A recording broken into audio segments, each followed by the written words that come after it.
Vorba multă, sărăcia omului. Și nu e cazul. Am apărut, v-am spart și am plecat. A venit momentul să-mi văd de treaba mea. Stau să-mi număr banii cu familia și vă las pe voi să o ardeți în arfe, că m-am săturat de banii ca de neregat. Sunt omul care a stat cel mai mult în vizor. După orice hit eram la procuror.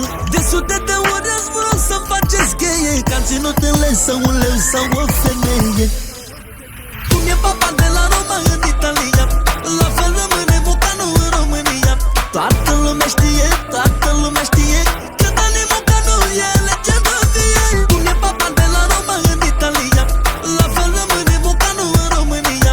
Toată lumea știe, toată lumea știe că Dani Mocanu e legendă vie.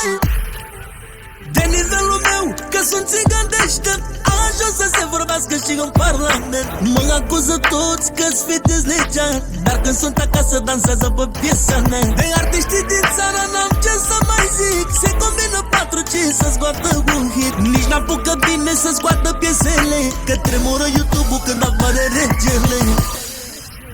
Cum e papa de la Roma în Italia, la fel rămâne Mocanu în România.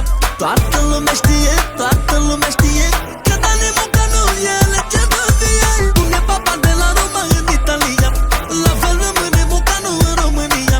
Toată lumea știe, toată lumea știe că Dani Mocanu e legendă vie.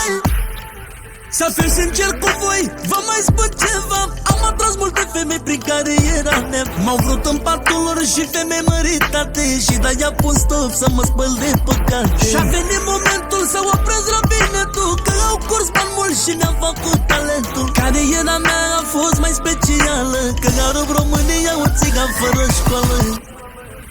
Cum e papa de la Roma în Italia, la fel rămâne Mocanu în România. Toată lumea știe,